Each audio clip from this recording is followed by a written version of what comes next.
For the record, the members of the House of Representatives implicated by the Discaya spouses, as well as Congressman Martin Romualdez and Congressman Eric Yap, cited by Mr. Orly Gutesa, were invited to attend this hearing.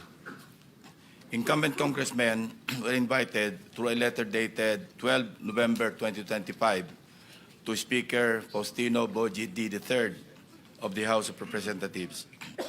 Now, according to Speaker D, the members will not be appearing before the committee today in order to avoid any possible prejudice to the ongoing investigation and eventual findings of the ICI, Independent Commission for Infrastructure, given that the invited members have already submitted themselves to its jurisdiction and proceedings.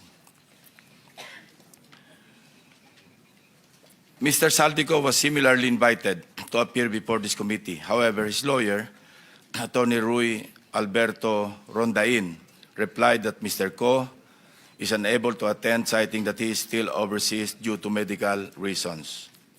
Let me state clearly that this committee takes strong exception to the statement made by Attorney Rondain. Specifically, his apprehension, and I quote, "I'm apprehensive that any statement he," referring to Mr. Saldico, "may give before the committee will, at best, preempt any defense he may set up." Our invitation was directed to Mr. Co himself, not to his lawyer. Suffice it to say that Article 1, speaking of jurisdiction, Section 2 of the Rules of the Blue Ribbon clearly states, and I quote, "The filing or pendency of any prosecution or criminal action shall not stop or abate any inquiry to carry out a legislative purpose." Several of the invitees were also sent their excuse letters. Number 1, Jonathan Quirante of Quirante Construction. Excuse, needs to attend to personal operations and project sites affected by Typhoon Tino and needs more time to organize documents. Number 2, Yumir Villanueva of Top Notch Catalyst Builders. Excuse, prior engagement. Number 3, Engineer RJ Dumasig. Excuse, scheduled appearance at the DOJ at 1 p.m. today. The following also sent excuse letters based on alleged medical reasons.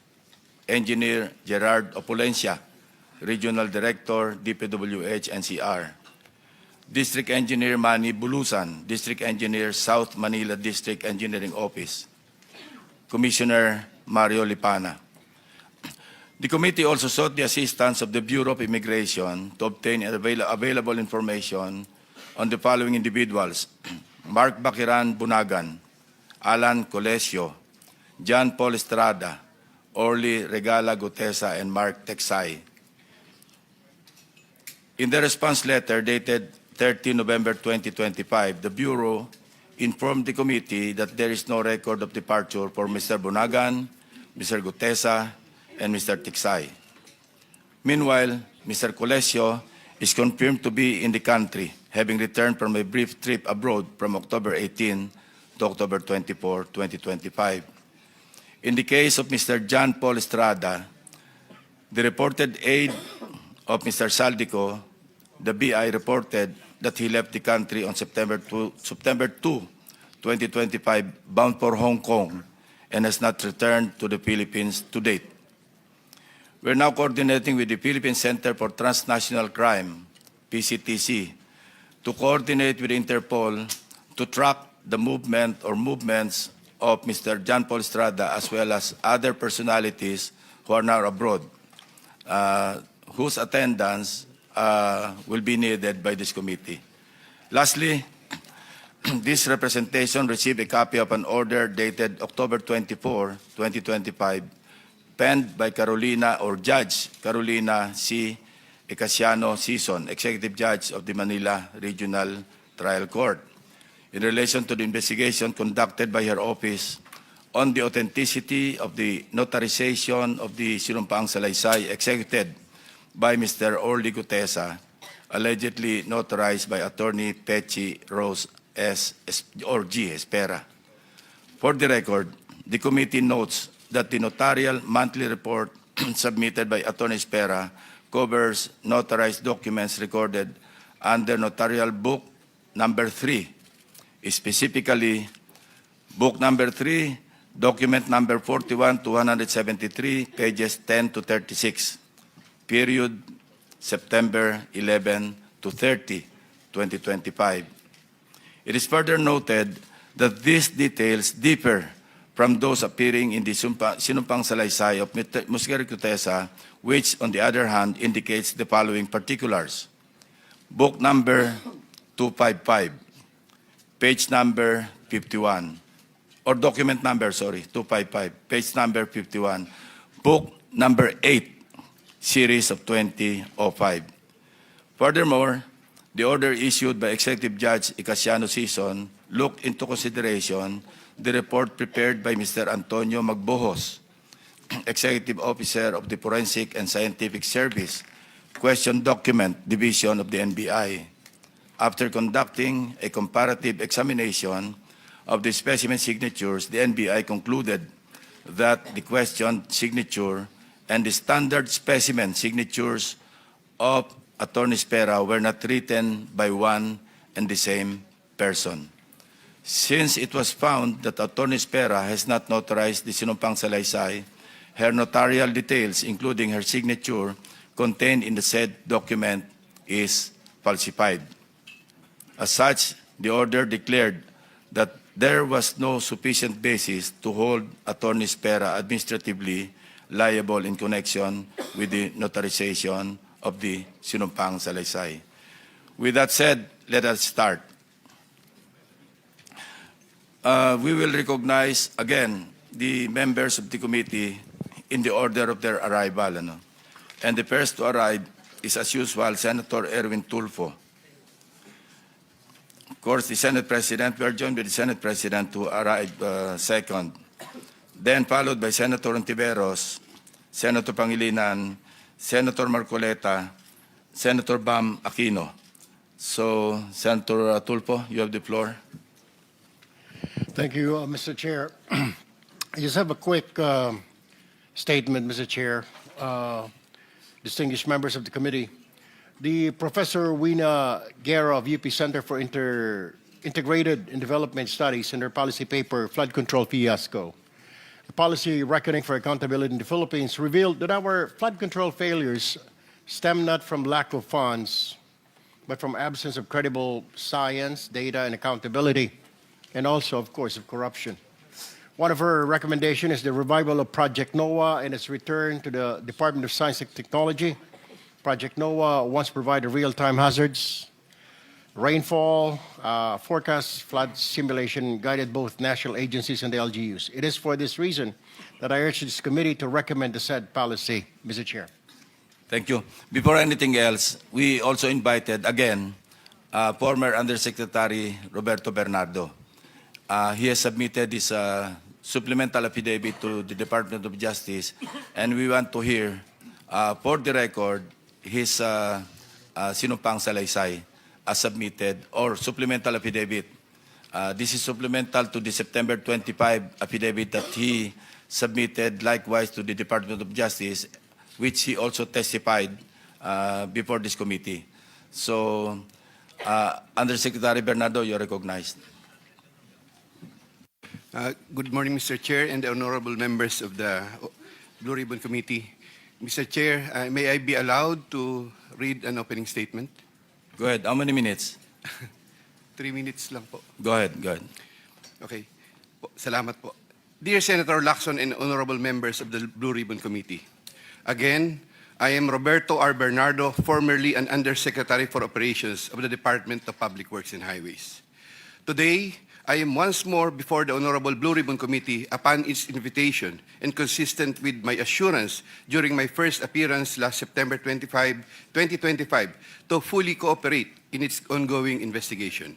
I am here not only out of respect for the invitation of the Honorable Committee, more importantly, I am compelled to come clean because of my fear of God Almighty and my ardent desire for my countrymen to give me a chance to atone for what I have done and failed to do, for which I offer no excuse or justification.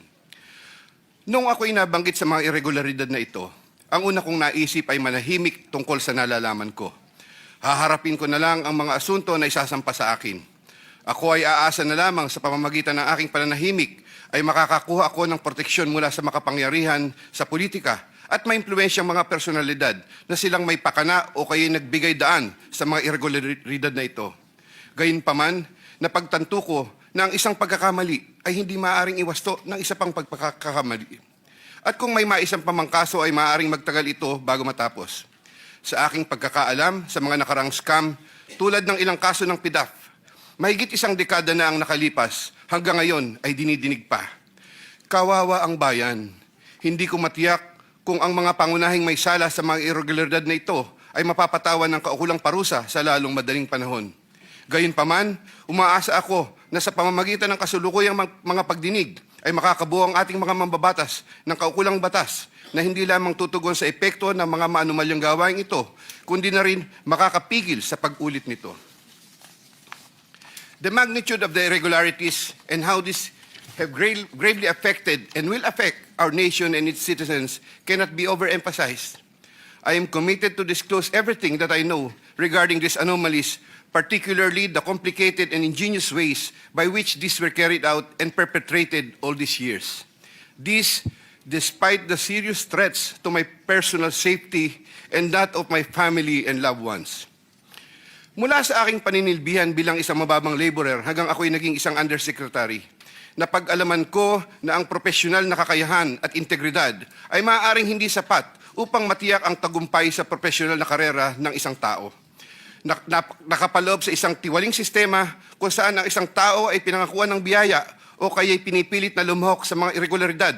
Ang takot sa maaaring masamang mangyari bunga ng hindi pagsunod o pagnanais na rin sa personal na pakinabang o kaya'y kombinasyon ng dalawang ito ay sumisira sa moral na direksyon ng isang tao. Lalo na kung ang mga dapat na may pangunahing kakayanan na humadlang sa masamang gawain ay siya ring may pakana nito at nagbibigay daan dito. Naniniwala ako na hindi lamang ako ang nakaranas sa sitwasyong ito.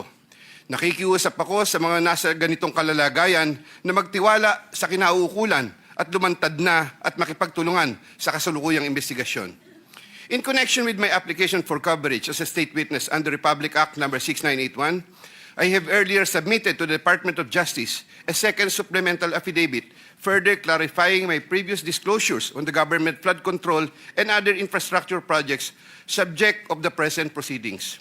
Once again, with the assurance of the Honorable Committee that my rights and benefits under RA 6981 shall be respected, I will be submitting the second supplemental affidavit to the Honorable Committee with the prior authority of the Department of Justice through the Honorable Frederick A. Vida, Acting DOJ Secretary, as set out in an authority to disclose, which I am likewise submitting to the Honorable Committee. Thank you po. Proceed with your statement.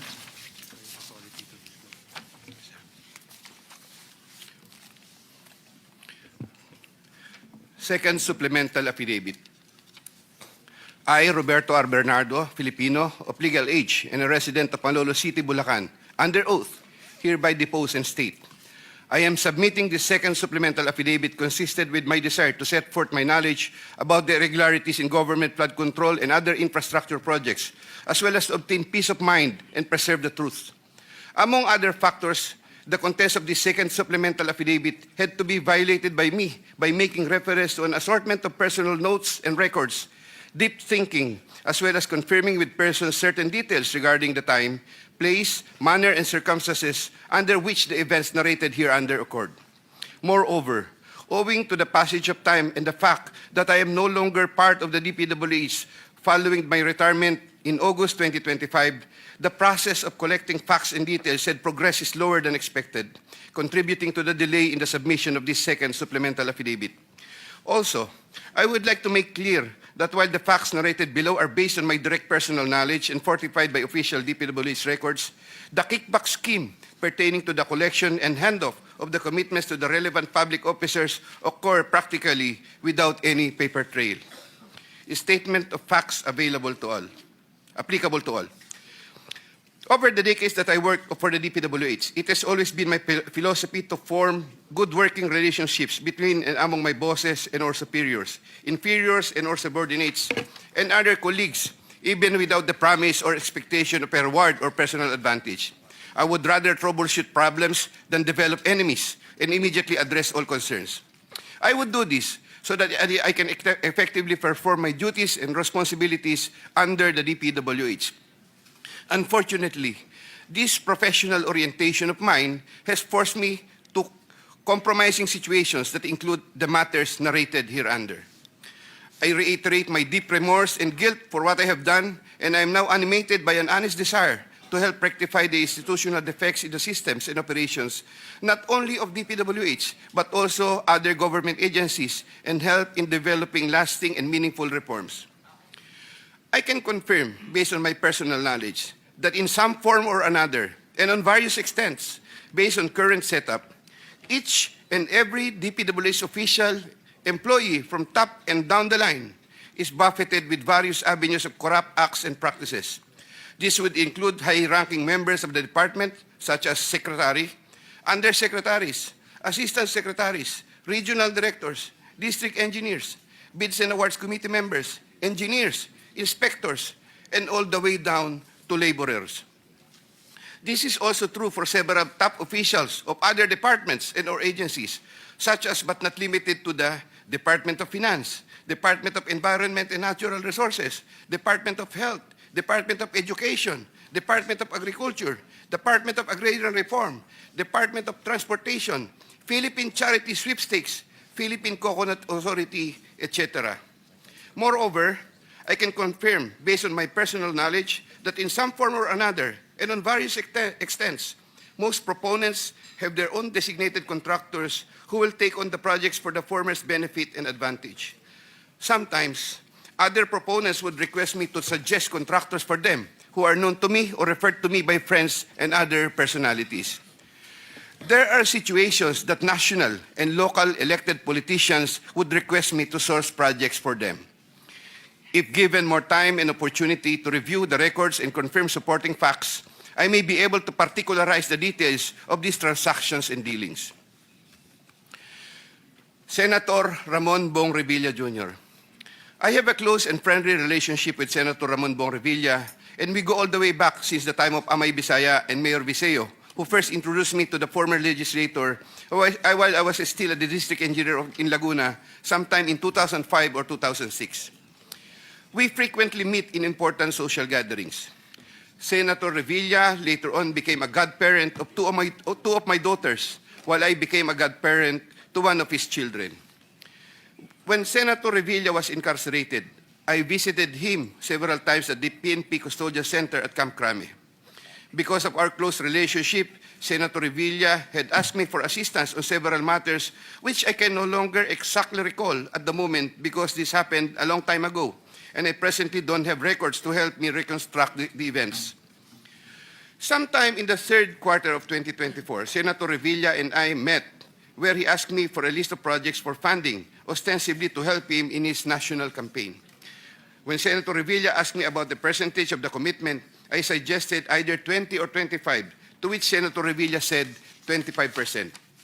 Soon thereafter, also in the third quarter of 2024, I asked then District Engineer Henry Alcantara to prepare a list of projects, which he subsequently gave to me.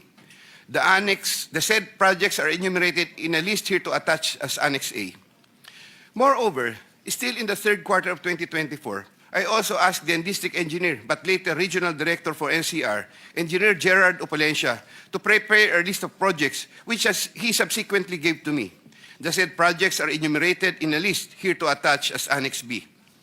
I had the list of projects totaling 1.5 billion submitted by Engineer Henry and Engineer Gerard, consolidated in one sheet of paper, and gave the same to Senator Revilla in the third quarter of 2024.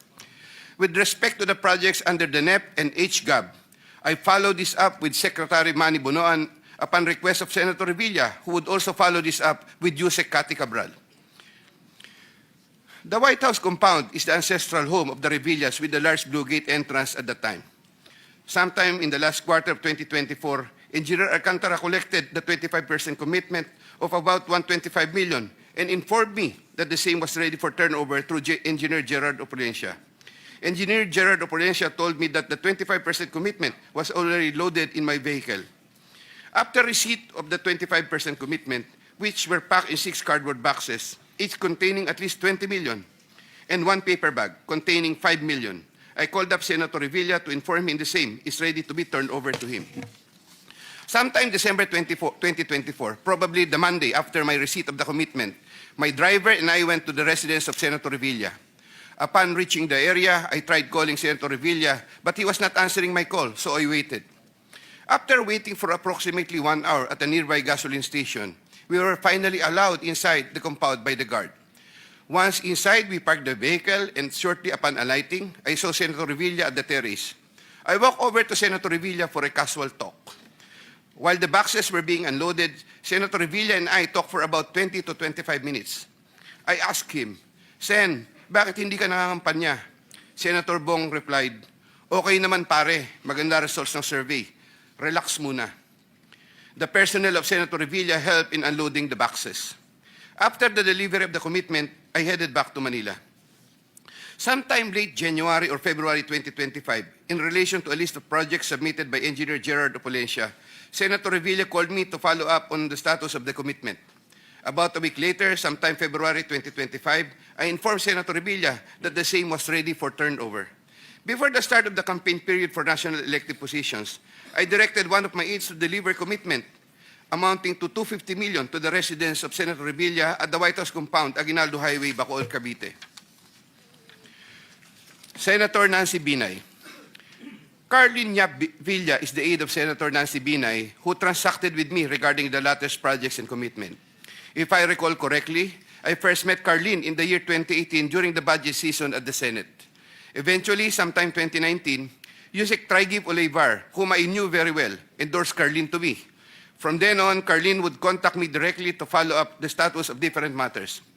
Sometime fourth quarter in 2022, Carlin, claiming to act on behalf of Senator Binay, asked my help for the transfer of an assistant district engineer in Mindanao to another district, a request which I endorsed to Sec. Bunoan. Sometime during the third to fourth quarter of 2022, Carlin requested on behalf of Senator Binay for a list of projects worth around 1.882 billion with 12% commitment. The said projects are enumerated in a list here to attach as Annex C.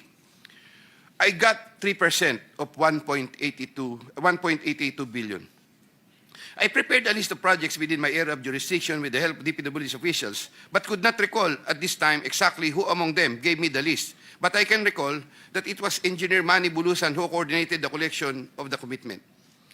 Eventually, during the first quarter of 2023, the commitment was delivered to Carlin for Senator Binay in several tranches in Makati and Quezon City.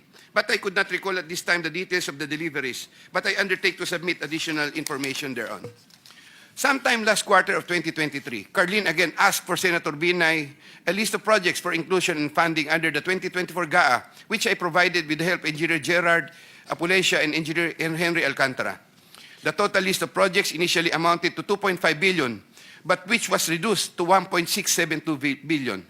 The said projects are enumerated in the list here to attach as Annex D. Apparently, some individual or group offered Senator Binay a higher amount of commitment of 15% instead of the previous 12%, with the promise that the commitment would be released much earlier. Usec Trigiv learned about the plan to transact with this individual or group, and I was informed by Usec Trigiv that he confronted Carlin and said to her, "Bakit nyo binabawasan ng kay Robert? Siya din naman ang nilalapitan ng mga yan pagka nagkakaproblema." However, sometime later part of December 2023, Carlin called me and requested for a 50 million advance for Senator Binay's use for the holiday season because the individual or group was unable to deliver on their promise, and which I then helped to fix. Thereafter, Carlin told me that Senator Binay was expecting an increase in the commitment from 12 to 15%, which I agreed to fulfill. I did not get any percentages from the aforementioned projects worth 1.672 billion, but I was reimbursed the 50 million which I earlier advanced. I was nurturing goodwill with Senator Binay by fulfilling the commitment. Sometime 2024, Carlin requested me to relate to Sec. Bunoan Senator Binay's request for some allocation under the NEP, which I did. Sec. Bunoan allocated 500 million for Senator Binay under the NEP for 2025, which I relayed to Carlin. Carlin told me to prepare a list of projects for the 500 million allocation. I then asked a list of projects from Engineer Henry and Engineer Gerard worth 500 million, which I then submitted in person with Sec Bunoan, who then told me he will instruct Usec Cabral to include the same in the NEP. The list of projects was included in the NEP for 2025. The said projects are enumerated in a list here to attach as Annex E. Likewise, sometime in the last quarter of 2024, Carlin for Senator Binay asked for a list of projects to be included in the 2025 GAA. I then directed Engineer Henry and Engineer Gerard of Polencia to prepare a consolidated list of projects. I submitted a list of projects totaling 3 billion to Carlin, but only approximately 2.6 billion was included. The said projects are enumerated in a list here to attach as Annex F. After these projects appeared in the GAA, Engineer Bulusan, Engineer Opolencia, and myself collected, raised, and prepared the 15% commitment, which was all turned over to me. There were difficulties in collecting the commitment, as there were contractors, congressmen who did not give amount considering the issue of for later release projects totaling approximately 80 million more or less, which I had to advance. Despite this total commitment collected and raised for Senator Binay was 15% of 1.2 billion or around 468 million more or less. I earlier mentioned that the 37 million more or less was delivered at Horseshoe Village, Quezon City, which refers to the amount collected by Engineer Henry Alcantara. But upon full recollection, there were two deliveries. The first delivery amounted to 340 million at a house in Horseshoe Village, Quezon City, and the second delivery amounted to at least 200 million at another house, but also in Horseshoe Village, Quezon City. After the second delivery, Carlin told me, "Kinuha na ni Sir, salamat raw. Hindi ka raw kakalimutan sa Makati." The Sir refers to the husband of Senator Binay. I did not get any percentages from the projects worth 3,120 million for NEP and GAA for Senator Binay. Senator Chis Escudero and Maynard Ngu. I met Maynard Ngu at the Manila City Hall during the term of Mayor Erap, and while I was the city engineer of Manila sometime in 2013. Maynard Ngu is a familiar figure in the social political circles, as he would be handling substantial donations to politicians during election season, including the distribution of mobile phones. During the 2022 national elections, Maynard Ngu approached me and asked for help in raising campaign funds. I and other DPWH officials assisted Maynard Ngu in raising campaign funds. These frequent interactions with Maynard Ngu at the court helped me in building our mutual trust with each other, especially in favor of Senator Escudero, whose interest Maynard Ngu was actively promoting. Maynard Ngu was appointed Special Envoy to China for Trade, Investments, and Tourism in 2023. When Senator Chis Escudero became Senate President in 2024, Maynard Ngu approached me and asked for a list of projects for Senator Chis Escudero. Thereafter, sometime in November 2024, I asked Engineer Opolencia to prepare a list of projects for Senator Chis Escudero following my conversation with Maynard Ngu. Thereafter, Engineer Opolencia submitted to me a list of projects for funding. The said projects are enumerated in a list here to attach as Annex G. For the projects located in Valenzuela, Engineer Opolencia, through District Engineer Ruel Umali, collected the money for the commitment for Senator Chis Escudero. He delivered the commitment at Diamond Hotel. We saw each other at the Diamond Hotel, and Engineer Opolencia told me, nasa inyo na po, boss. When I asked my driver to confirm, the driver told me, nasa akin na po, okay na po. For the projects located in Marinduque, Engineer Opolencia, through Regional Director Ryan Altea, collected the commitment for Senator Chis Escudero. He delivered to me the commitment at Diamond Hotel. Engineer Opolencia called me and said, "May papadala ako sa inyo ngayon. Dadalhin na lang po sa Diamond." Later, the driver told me, "Nasa akin na po, okay na po." Following a deeper recollection of the facts and checking with public records, I can now confirm that in addition to the Valenzuela and Marinduque projects, Engineer Opolencia also provided the list of projects for Oriental Mindoro and Quezon City. The complete list of projects for Senator Chis Escudero is worth 1.4 billion with 20% commitment. The said projects are enumerated in a list here to attach as Annex H. Sometime early 2025, I made the first delivery of 160 million for Senator Chis Escudero at the Cherry Mobile Building at Maynard Ngu in Apacible Street, Manila. Thereafter, early 2025, I made the second delivery of 120 million for Senator Chis Escudero, also at the Cherry Mobile Building of Maynard Ngu. Senator Jinggoy Estrada. I have known Senator Jinggoy Ejercito Estrada since I met Senator Jinggoy Estrada through the social circles of Senator Bong Revilla. We usually had encounters during social gatherings of people in the movie industry. We developed a close relationship. Sometime in 2010, when I was Assistant Regional Director of DPWH Region 4A, Senator Jinggoy was backing me to become a Regional Director. When I failed to become a Regional Director, I applied for the position of City Engineer, and Senator Jinggoy was one of those who recommended me. When he was incarcerated, I would visit him, but sometimes together with then City Mayor Joseph Estrada. Sometime in 2023, Senator Jinggoy requested Secretary Bunoan through me for projects worth 500 million. Secretary Bunoan agreed to give 450 million for the DPWH NCR building, which Usec Cabral included in the NEP for 2024, with an 18% commitment for Senator Jinggoy. Senator Jinggoy called me sometime in the third quarter of 2024 and asked me to request the amount of 1 billion from Sec Bunoan. Senator Jinggoy said, "Tulungan mo na lang ako dyan kasi marami pa akong tutulungan sa eleksyon." I replied, "Okay na ba ang 25% Sen?" Sen Jinggoy responded, "Okay na ang 25%. I relayed to Sec Bunoan the request of Sen Jinggoy. The former then asked me to prepare a list of projects for the latter. In turn, I asked Engineer Gerard Opalencia for a list of projects. When Engineer Opalencia gave me the list, I gave it to Secretary Bunoan, who told me that he will give the same to Usec Cabral and that the latter will take care of it. At the moment, I cannot locate the list or a copy thereof.